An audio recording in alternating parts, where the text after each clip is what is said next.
아마 제가 말씀드리는 남자를 만나시면 웬만하면 후회가 없으실 거예요. 왜냐면 제가 많이 후회를 해보고 말씀드리는 얘기니까요.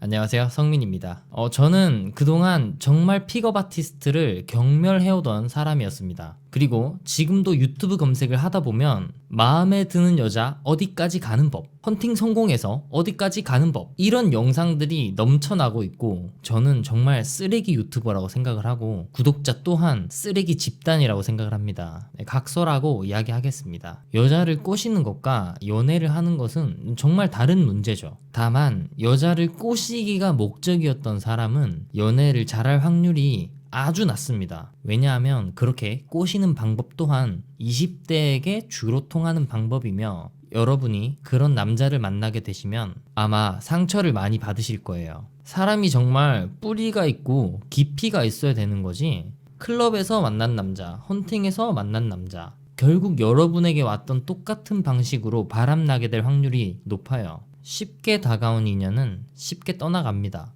슬프지만 상처도 남기고 떠날 겁니다. 여자는 호기심의 만남을 시작하겠지만 금방 정이 들고 마음이 서서히 가게 되고, 이 남자가 지금은 이런 모습이지만 앞으로 바뀌길 바라면서 만나게 됩니다. 하지만 상처만 받고 남자는 바뀌지 않죠. 여기에 답이 있습니다. 애초에 내 머리는 아닌 걸 알고 있었던 거죠.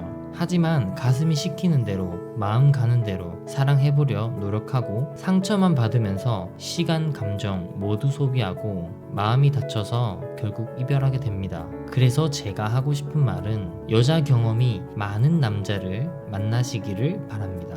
남자가 겉핥기 경험이 아닌 여성이라는 존재를 어느 정도는 이해를 하고 있는 남자를 만나야 된다는 거죠. 여자 경험이 많다고 해서 본인을 우월하다고 생각하거나 본인이 잘났다라는 걸 조금이라도 간접적으로 어필하는 사람은 여자를 대하는 이 사상 자체가 잘못돼 있을 확률이 높아요. 오히려 여자에 대해 겸손한 사람을 만나야 돼요. 그게 설령 거짓 겸손이라고 할지라도 전자보다는 100배 낫습니다. 지금 제가 말씀드리는 이런 후자 같은 케이스가 전자보다는 상처를 줄 확률이 아주 낮고, 더 나아가서 날 사랑하게 된다면 아주 성숙한 사랑이 될 확률이 높아요. 이런 사람들 특징이 사랑한다는 말을 쉽게 하지 않아요. 어떻게 보면 여자에 대해서 달관했다라고도 볼 수도 있고, 이제는 여자에 대해서, 사랑에 대해서 올인을 하는, 인생에 위험한 베팅을 하지 않을 확률이 높아요. 이제 본인도 자기만의 삶을 만들어 나가고 있는 사람이거나 이미 만들어 놓았을 수도 있고, 이제는 여자를 만난다면 휴대폰을 뒤져보거나 어디 있는지 물어보거나 보고를 하라고 하거나 하는 등의 사사건건 간섭하지 않는 남자일 확률이 높아요. 이런 남자분들의 심리에 대해서 어떤 분들은 이렇게 얘기할 거예요. 나한테 관심도 없고 사랑도 별로 주지 않고 이런 남자 만나면 나만 외로워 라고 생각하실 수도 있어요. 그리고 그 외로움에 못 이겨서 이별을 먼저 이야기하신 분도 계실 거예요. 하지만 저는 무조건 확률적으로 이야기하는 겁니다. 전적으로 확률상 이런 남자에게 내 시간을 투자하는 게 현실적인 투자예요.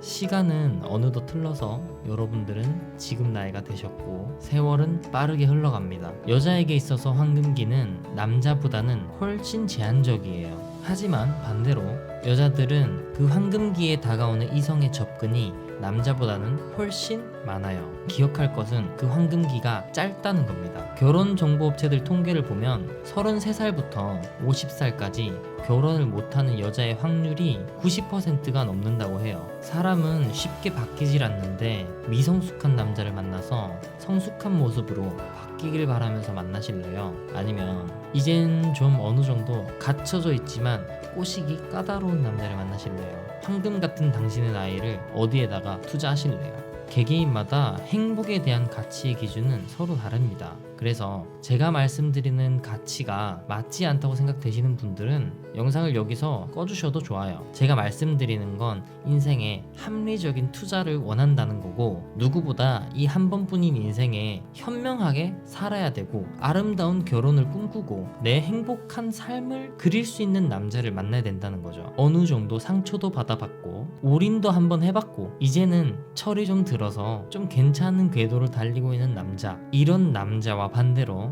이제 막 스타트해서 어디로 튈지 모르는 궤도가 보이지 않는 남자가 있다면 여러분은 그 황금기 같은 시간을 어떤 남자에게 투자를 하실 건가요? 물론 막 이제 스타트한 남자 중에서도 아주 드문 확률로 정말 괜찮은 길을 알아서 가고 있고 인간관계에 대한 배려 또한 어디서 터득했는지는 모르겠지만 다 알아서 잘 가고 있는 사람도 있을 수 있어요. 아마 가정교육을 정말 괜찮게 받았고 축복받은 유아기 청소년기를 거쳐온 남자일 확률이 높아요. 다만 매우 드문 확률이라는 거죠.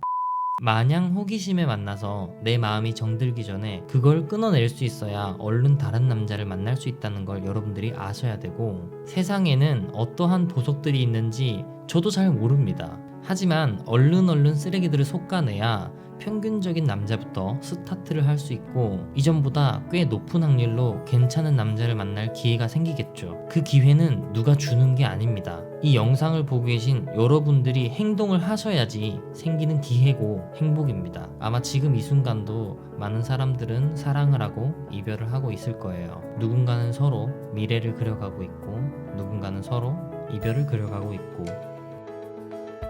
저는 그동안 뿌리가 깊지 않은 나무였어요. 하지만 상대방은 감사하게도 제가 뿌리 깊은 소나무라 바라며 노력을 했어요. 그럼에도 뿌리가 깊지 않은 나무라는 현실을 부정하기는 어려웠어요. 저는 점점 쓰러져가는 나무였고 상대방은 더 이상 제 곁에 머물 수가 없었습니다. 상대방은 결국 눈물을 흘리며 떠나게 되었죠. 저는 정말 슬펐고 떠나는 상대방은 아마 저보다 더 슬펐을 거예요. 여러분은 부디 행복하시기를 바라며 오늘 영상을 마치겠습니다.